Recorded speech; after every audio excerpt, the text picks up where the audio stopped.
This is Super Hot, an indie game created by Piotr Ivanisky. Though if I just show you a still image of this game, you might think it's just another one of those boring FPS games, nothing special. But that's not the case. The unexpected happens when you click the play button. You will see this amazing game with a totally different dimension. And in the back of your mind there will be a voice saying, wow, that's a pretty damn good idea. I wish I could make something like that. Hey, I'm Anshuman, and in this video, I'm gonna tell you how to come up with good game ideas. And I'll even try to come up with my own game idea because I need one for my next game. But first, chocolate milk.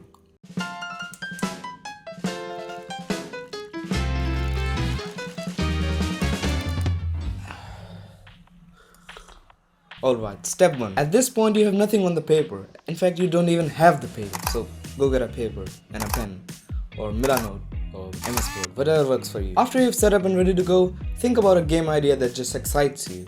And here's what your mindset should be. No matter what, you need to write down anything that comes to your mind on that blank paper. It doesn't matter if the idea sucks, it doesn't matter if the idea is blurry, and it doesn't matter if it's stolen from another game that already exists. Just get something down on that damn paper. Anything that gets you going. The main philosophy behind this is this. Almost everyone has this mindset of writing down the final thing.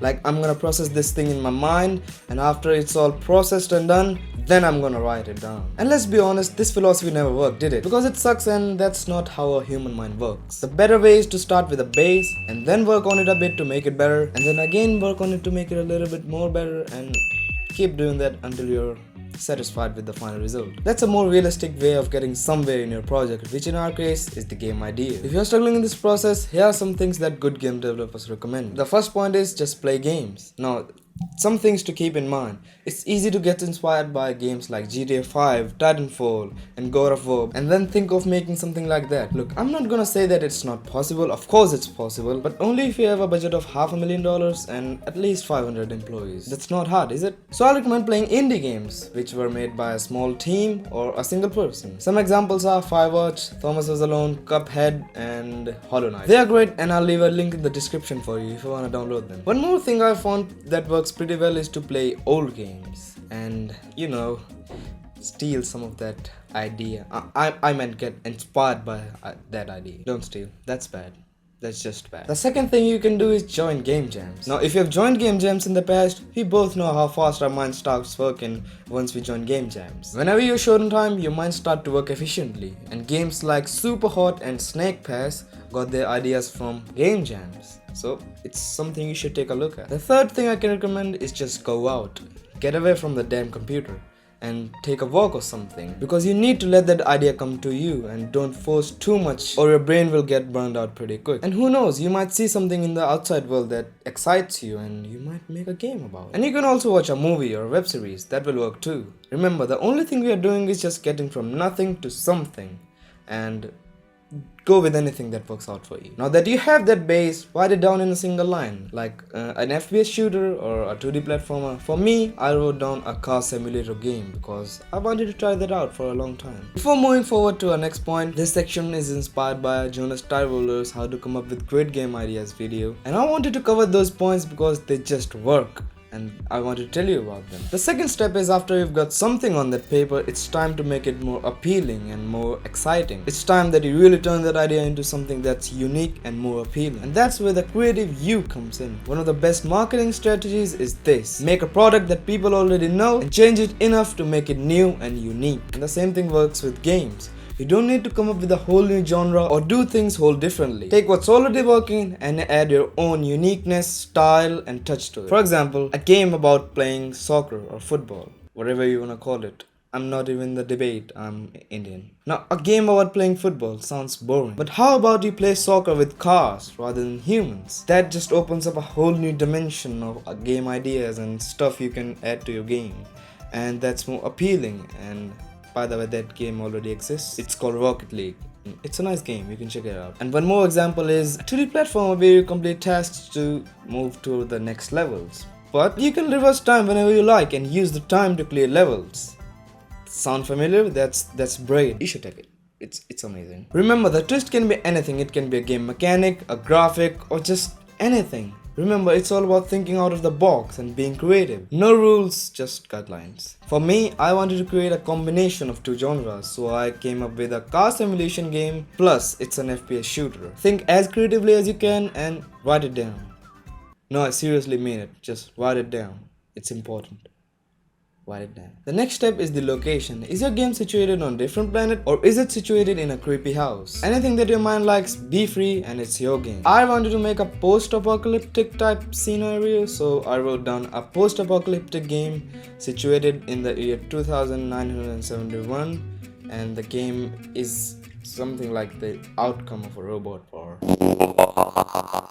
Now you need to clarify this game. We've got this half sculpture ready and it's time to add the detail. What's the core game mechanic? What's the losing system? And what are the goals? And what are, the decisions? You need to clarify it all down. Are the enemies zombies or cubes that shoot lasers? For me, the main goal of the game was to deliver 5 last pizza orders to the 5 communities that are left on Earth after the robot war. For the obstacle, the AI bots will always be on the go to kill you. This proves that you don't have to be creative in every aspect of your game. In most of the things, you can just do the most obvious thing. Now after you've done all that and written it down, imagine someone comes up to you and says, "Hey man, what are you working on?" And you need to tell that guy in a single sentence what your game idea is. So get your one sentence pitch ready and say, "Oh, actually I'm working on a post-apocalyptic FPS plus driving game, which is kind of a mix between both genres, and you need to deliver the last 5 pizzas to the last 5 remaining communities on planet Earth, but the AI bots will always be on the go to kill you." So yeah, that's my game idea. What do you think? Oh, that's amazing. Keep up. Good luck. I'll just leave. Okay. Now you might think you're done at this point, but there's still something left, and that's the graphics. We often forget to plan the visual side of our game, and the game turned out to be something totally different than what we thought in our head. So how do you solve that problem? Well, make a mood board. Now what's a mood board? A mood board is when you put a bunch of images from other games and places you took inspiration from, and you take all those screenshots and images and put them in one place, so you know how your game should look like in the end. And that's a mood board. One of the most amazing tools I just came across was the image from text AI. It's great for making mood boards, and it's new technology and you should check it out. And after you've done all that, just let that idea rest, because when your idea is new, you just can be, little not so judgy towards it, and you need to be more, judgy towards your idea. So let it rest about 20 days or so, and don't think about it in that time, and just come back to it after that. And if the game idea still excites you, work on it. And if it needs some work, well, do the work. And if you think it's bad, maybe just start over, or start over. That's the only way to do it. So let it rest. Alright, here comes the most daunting step. Kill your darlings. Now I know you want to make a whole 3D AAA type of game. I used to do that all the time. I used to imagine stuff that was totally out of my reach and totally impossible to create by a single person. But turning those graphics in your head into a real game is pretty hard work, and it takes time, and you will give up. It's not possible. You need more people to do that. So it would be a better idea to cut all the unrealistic stuff down. Like if you thought you were going to make a AAA game in Unity HDRP, just stick with low poly stuff, because that's more easy and convenient to make. And if you thought you were going to make 10 levels, make 5 or 3. Or if you thought you were going to make 10 cars in your game, just stick to 3, because that's more realistic, isn't it? Alright, that's it for this video. I hope you liked it, and I hope this video helped you get somewhere in your game idea. That's it for today, and I'll see you in the next one, probably. Yeah, I will see you in the next one. See you. A real life.